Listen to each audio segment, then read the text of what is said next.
The system has been taught to see men as the problem, and this wasn't an accident, it was systemic, and it came from the Duluth model. The Duluth model, the most influential domestic violence framework in America, was built around one central idea: that abuse is fundamentally about male power, patriarchy, and the domination of women.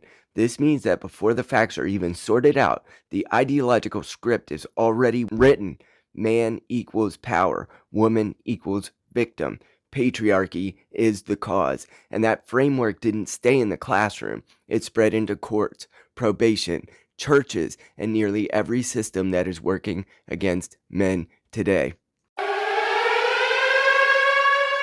Before we get into the Duluth model, I should say my name is Casey, and I've been a therapist for more than 13 years, as well as being a nonprofit founder, an international missionary, and a person who is extremely concerned that the system is inherently set up against men. If you would, or if you can support someone calling this out, please like the video on the way in, and I would love to earn your further support and subscription. In my master's degree, I've been doing research and really learning how to read research, and while the psychology papers that you're probably finding online seem a little bit complicated, we're going to get down to brass tacks about what this Duluth model, which has been used in every therapy office for every couples therapy, whether they know it or not, has really been set up to disadvantage men automatically. I'm going to be reviewing a paper by Dutton and Corvo called Transforming a Flawed Policy, a call to revive psychology and science in domestic violence research and practice. This paper was written in 2006, so it's been around for quite some time, and it gives perfectly rebuked evidence towards the Duluth model and the ways in which that has really been a disadvantage towards men.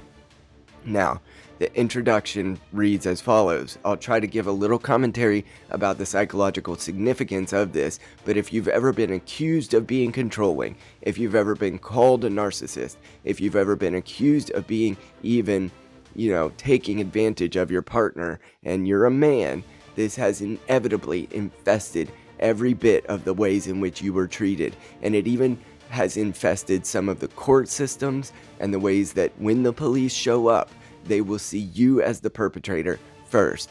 I found the Duluth model to be disgusting in its approach that it says that patriarchy, the male dominance within relationships, is the reason for every bit of taking advantage of in a relationship. I'm trying to be YouTube friendly. It says this. Now, this is a paper rebuking the Duluth model.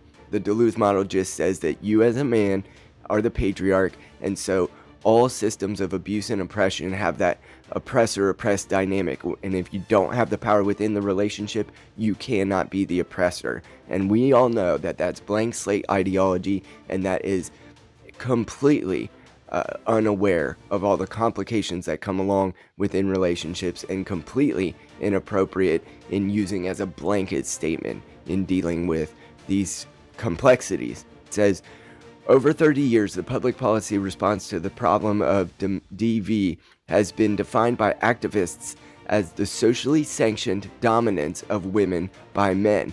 This view of patriarchy as the sole cause of DV is the underpinning for a policy practice paradigm that has dominated the regulatory, legal, and policy discourse in the United States, Canada, and other countries. So what it's simply saying is this paradigm that says that there's an oppressor and oppressed, and the oppressor is always the male, has infested the ways that men have been getting treated since the Duluth model came out in the late 80s.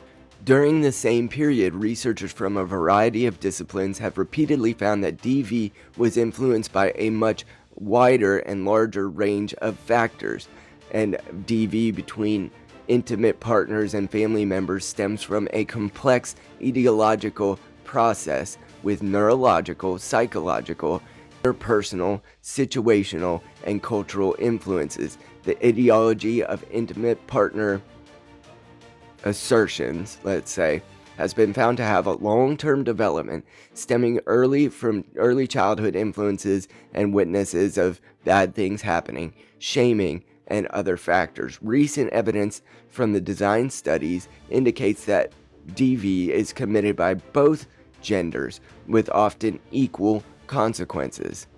That means that the DV is not committed just because of the roles and the differences between men and women and automatically tasking the man with being the perpetrator, but developmentally it happens much sooner. It occurs between both genders. Personality disturbance and behavioral features in 15-year-old girls will predict their use of violence by age 21 against their partners. So this is simply saying that there are a multitude of factors. It's not just your gender that determines whether you are the oppressor or the oppressed within their relationship, and they can even take studies from 15-year-old girls and make predictions that say they will use these types of tactics with their partner by age 21. So that simply says that it is not as clean cut as you're a blank slate, and the reason why men are the perpetrators is because they have the power imbalance in the relationship.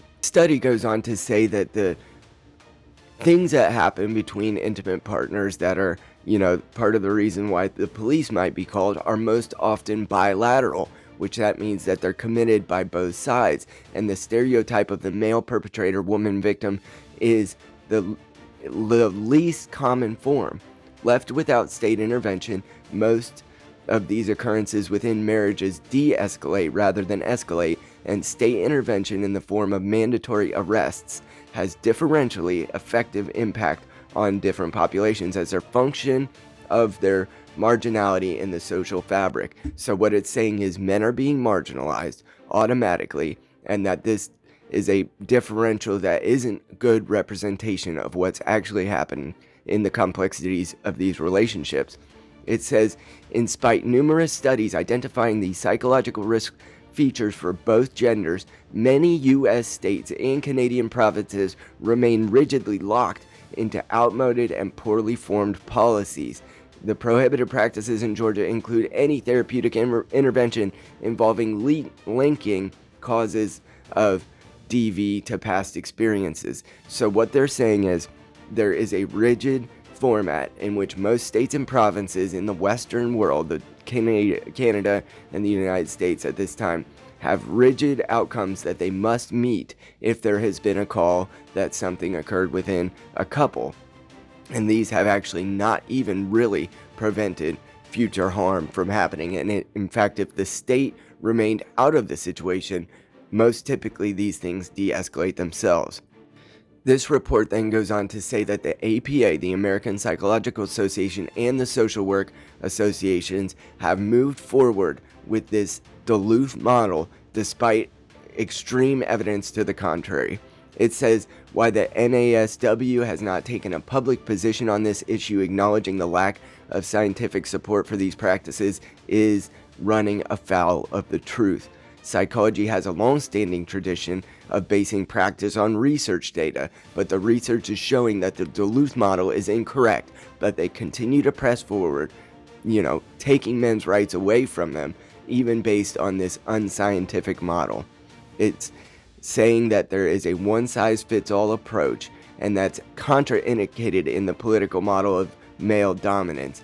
Evidence-based practice, under a variety of rubrics, has become established in psychology, social work, medicine, and other professions as the guiding framework for treatment, but the Duluth model remains intact in the face of extensive contrary evaluation evidence. There is no evidence, but there is limited evidence supporting the Duluth model and anything that it has to offer, and that evidence is being used against men in an automatic fashion when these types of calls go into the police or other authorities within our societies. The perpetrators in the Duluth model show no method of sound evidence that these programs significantly change the behavior.